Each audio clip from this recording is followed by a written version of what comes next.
Anoten otro alcalde asesinado en México. Es el panista Joel Ángel Bravo Martínez de San Miguel Amatitlán, en Oaxaca. Lo asesinaron dentro de su propia casa a las 8 de la mañana de un sábado. Joel Ángel Bravo Martínez, alcalde de San Miguel Amatitlán, Oaxaca, cayó acribillado por un comando armado que entró a su domicilio sin resistencia, sin obstáculo, sin nadie que lo detuviera. Omar García Harfuch recibió la notificación y activó respuesta federal en los siguientes minutos. Lo que pasó antes de ese sábado es lo que nadie ha contado todavía. Los noticieros te dijeron que asesinaron a un alcalde en Oaxaca. Lo que no te dijeron es que ese alcalde había pedido protección 33 días antes, que el gobernador Salomón Jara se la prometió en su cara durante una mesa regional de seguridad, y que esas escoltas nunca llegaron. Alguien tomó la decisión de no mandarlas, y esa decisión tiene nombre en los archivos de Harfuch. Antes de que termine este video, vas a entender por qué este crimen no empezó el sábado 13 de junio a las 8 de la mañana. Empezó semanas antes, en una carretera de la Mixteca, cuando un comando ya había intentado matarlo y el sistema decidió que no era su problema. Quédate, porque esto es más pesado de lo que los titulares alcanzaron a decir. Pero para entender lo que pasó ese sábado, primero necesitas entender quién era Joel Bravo y por qué su nombre se había convertido en un problema. 3 veces alcalde en un municipio de 6.900 habitantes en la Mixteca oaxaqueña, la misma franja donde el CJNG y el cártel de Sinaloa se disputan corredores de droga y extorsión desde hace años. Un hombre que gobernaba de frente, que hablaba con nombre y apellido de lo que pasaba en su territorio. Ese tipo de alcalde no es cómodo para nadie que opere en las sombras. El 22 de mayo de 2026, cuando viajaba por la carretera Acatlán, Oaxaca, con 3 integrantes de su equipo, 2 camionetas le cerraron el paso. Lo obligaron a descender del vehículo, lo golpearon, se llevaron sus pertenencias y lo dejaron ahí, en la orilla de la carretera, vivo, pero con un mensaje que no necesitaba palabras. 3 semanas después pidió protección. Le prometieron escoltas, y el sábado 13 de junio, ese mensaje que le dejaron en la carretera llegó a cobrar lo que él no pagó. El sábado 13 de junio, amaneció sin señales de alarma en San Miguel Amatitlán. Las tortillerías abriendo, el vapor saliendo hacia la calle, los primeros vehículos tomando las carreteras de la Mixteca. Joel Bravo llevaba su rutina de siempre, la misma que cualquier sábado, la misma que alguien había estado observando en silencio durante días. Dentro de su domicilio, en la agencia de venta Uribe, el día empezaba como todos los anteriores. Afuera, algo completamente diferente estaba en marcha. El comando se movilizó antes de las 8 de la mañana, sin sirenas, sin ruido, sin nada que anunciara desde afuera lo que venían a hacer. Llegaron con una precisión que no se improvisa. Sabían el horario, sabían la disposición de la casa, sabían cuántos elementos había cerca y dónde estaban colocados. Esa información no la consiguieron solos. Alguien se las dio, y mientras el comando tomaba posición, Joel Bravo no tenía forma de saber que esa mañana ya estaba escrita desde adentro. A las 8 de la mañana el comando irrumpió en el domicilio.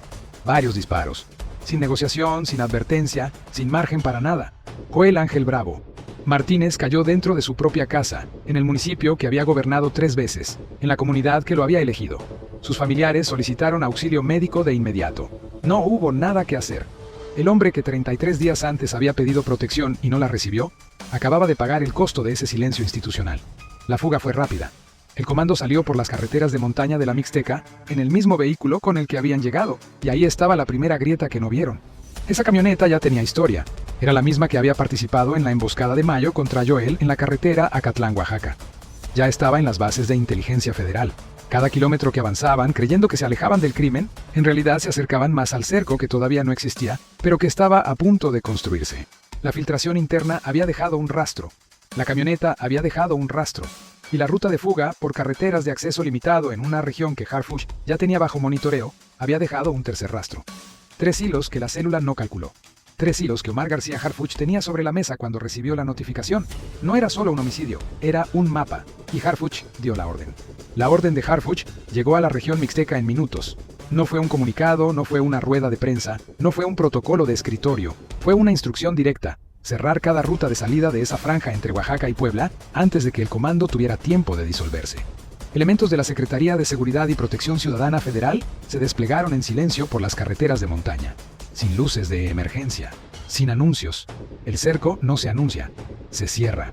Los primeros equipos tomaron posición en los 3 accesos principales que conectan San Miguel Amatitlán con el resto de la región. Carretera Acatlán-Huajuapan bloqueada, acceso sur hacia la costa monitoreado, ruta hacia Puebla con elementos encubiertos en puntos clave. Desde el centro de mando, Harfuch recibía actualizaciones en tiempo real. La camioneta identificada todavía no aparecía, pero los datos de inteligencia apuntaban hacia una zona específica a 40 kilómetros del municipio. Y entonces llegó el dato que lo cambió todo. La camioneta no estaba sola. Las cámaras de monitoreo federal detectaron 2 vehículos moviéndose en convoy por una brecha que no aparecía en ningún mapa de rutas convencionales. Alguien dentro de la organización conocía esos caminos con una precisión que no se aprende en días. Eso cambió el peso del operativo en segundos. No era un comando de oportunidad, era una célula con arraigo en el territorio, con rutas planificadas, con salidas de emergencia preparadas con anticipación. Harfuch recalibró el despliegue. 2 equipos adicionales se redirigieron hacia la brecha. El convoy criminal avanzaba sin saber que el cerco ya los había rodeado por 3 flancos. La asimetría era total. Ellos creían que huían. Harfuch sabía exactamente hacia dónde iban. En el centro de mando, una sola instrucción por radio: no interceptar todavía. Dejar que avancen, que lleguen al punto donde no haya salida posible en ninguna dirección. Lo que viene después de ese punto es lo que nadie dentro de esa camioneta estaba calculando.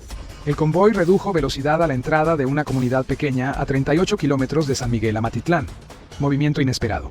No estaba en ninguna proyección del operativo. Uno de los vehículos se detuvo completamente. Harfuch recibió la actualización y dio una instrucción que nadie en el equipo anticipaba: mantener posición, no moverse, esperar. Porque lo que acababa de ocurrir no era una falla del convoy, era una señal. Alguien en esa comunidad estaba esperándolos. Y ese alguien acababa de convertirse en el eslabón que Harfuch necesitaba para llegar mucho más arriba que el autor material.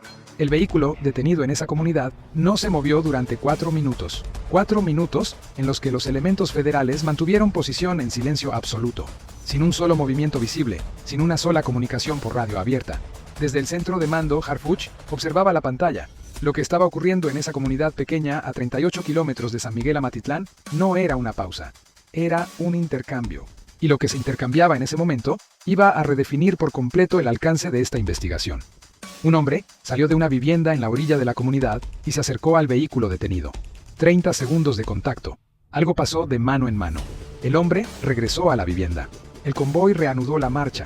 Harfuch ya tenía lo que necesitaba: una dirección, un rostro, un vínculo que conectaba al comando con alguien que no había disparado ninguna bala esa mañana, pero que formaba parte de la misma estructura. Ese hombre en la orilla de la comunidad acababa de cometer el mismo error que el convoy. Creyó que nadie lo estaba viendo. El convoy reemprendió la marcha convencido de que la pausa había pasado desapercibida. No sabían que desde ese momento tenían 2 operativos encima simultáneamente. Uno siguiendo al convoy hacia el punto de cierre del cerco. Otro quedándose en esa comunidad, documentando, identificando, construyendo el expediente sobre el hombre de la vivienda. Lo que nadie en ese convoy calculó es que su propio movimiento de precaución acababa de duplicar el tamaño del problema que Harfuch tenía sobre la mesa. Y aquí es donde la historia cambia de dirección completamente. A 12 kilómetros adelante, el cerco estaba completamente cerrado. 3 puntos de contención federales, elementos encubiertos en la brecha, un cuarto equipo cerrando el único acceso que el convoy todavía no había descartado como ruta. El conductor de la camioneta identificada redujo velocidad. Algo había cambiado en el ambiente. La carretera estaba demasiado quieta para esa hora. Demasiado vacía. Ese instinto que desarrolla quien opera en el crimen durante años le dijo que algo no estaba bien, pero ya era demasiado tarde para que ese instinto sirviera de algo. El convoy intentó revertir. Movimiento brusco, intento de giro en una brecha demasiado estrecha para el tamaño del vehículo. En ese momento los elementos federales salieron de posición. La instrucción de Harfuch había sido precisa. Contención total, sin margen de escape en ningún flanco, sin un solo segundo de duda en la ejecución. El conductor de la camioneta identificada vio el cerco cerrarse desde adentro y tomó la decisión que Harfuch menos esperaba. Abandonó el vehículo y corrió hacia el monte. Lo que pasó en los siguientes 90 segundos no estaba en ningún manual. El monte en esa franja de la Mixteca no es terreno plano, son laderas de piedra y maleza seca, pendientes que cortan la visibilidad a metros, veredas que solo conoce quien las ha caminado antes. El conductor sabía exactamente hacia dónde corría. Eso confirmó lo que Harfuch ya sabía. No era un sicario de importación. Era alguien con raíces en ese territorio, alguien que había calculado esa salida de emergencia con anticipación. 2 elementos federales entraron al monte detrás de él. La instrucción era clara: vivo. 90 segundos. El conductor llevaba ventaja de terreno, pero no de información. Lo que no sabía es que el dron que había estado monitoreando el convoy desde altura lo seguía en tiempo real, transmitiendo su posición exacta a los elementos en tierra. Cada giro que tomaba, cada cambio de dirección que creía que lo ocultaba, aparecía en la pantalla del centro de mando con precisión de metros. Harfuch seguía la transmisión en silencio. El monte no era una salida, era el último error de la célula. A los 4 minutos, el conductor cayó. No hubo detonaciones, no hubo resistencia armada. Cayó porque el cerco en tierra ya lo esperaba 30 metros adelante, porque el dron había trazado su ruta con exactitud y porque no había ninguna dirección disponible que no tuviera un elemento federal al final.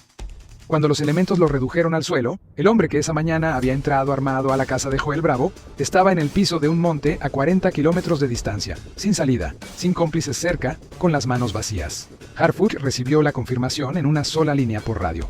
Dijo 2 palabras. Asegurado. Siguiente. Lo que encontraron dentro de la camioneta abandonada no estaba en ninguna proyección del operativo.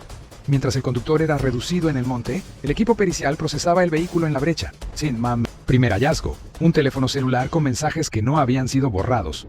Segundo hallazgo, una libreta con anotaciones manuscritas, fechas, nombres en clave, referencias a movimientos en al menos 4 municipios de la Mixteca. Tercer hallazgo, algo que ninguno de los elementos esperaba encontrar ahí y que cambió el peso de todo lo que habían hecho esa mañana. Eso es lo que los noticieros no te dijeron. Y eso es lo que importa más. Lo que esa libreta contenía no era el registro de un crimen, era el registro de una operación. Fechas que anteceden al asesinato de Joel Bravo por semanas, referencias a la emboscada de mayo como parte de una secuencia planificada, no como un hecho aislado, y un nombre en clave que aparece 3 veces en páginas distintas, siempre en el mismo contexto, siempre asociado a instrucciones que vienen de arriba hacia abajo. Ese nombre en clave es el hilo que Harfuch tiene ahora sobre la mesa, y la pregunta que ese nombre planta todavía no tiene respuesta pública. El teléfono encontrado en la camioneta tenía 47 mensajes sin borrar. No por descuido, sino porque nadie esperaba que alguien llegara a ese vehículo antes que su propia organización. Los mensajes mostraban instrucciones precisas que arrancaban 72 horas antes del asesinato. Horarios, descripciones del domicilio, detalles que solo podían venir de alguien dentro del círculo de Joel. La traición interna ya no era hipótesis, era evidencia con fecha y hora. Los metadatos del teléfono abrieron algo que nadie anticipaba. Las comunicaciones no se originaban en la Mixteca. Venían de un número asociado a una zona urbana a más de 200 kilómetros de San Miguel Amatitlán. Alguien que nunca pisó esa brecha, que esa mañana probablemente hacía su vida normal, había coordinado cada detalle del asesinato desde la distancia. Ese alguien todavía estaba libre, y esa es la pregunta que este caso todavía no ha respondido en público. La libreta entró a análisis grafoscópico esa misma tarde. Lo que reveló cambió la velocidad de toda la investigación. Las primeras anotaciones no tenían semanas, tenían meses. Databan de antes de la emboscada de mayo, antes de que Joel pidiera protección, antes de que nadie hablara públicamente de amenazas. Esto no empezó en junio, empezó mucho antes, y alguien lo sabía desde el principio. La emboscada de mayo no había sido un asalto oportunista, había sido una advertencia calculada, el primer movimiento de una operación con un objetivo claro. Joel no respondió como esperaban, siguió gobernando, siguió hablando, siguió denunciando, y la operación avanzó al siguiente paso. Harfuch leyó esa secuencia completa y le dijo una sola cosa a su equipo: esto no termina con el detenido de hoy. El hombre de la vivienda fue detenido antes de que cayera la noche.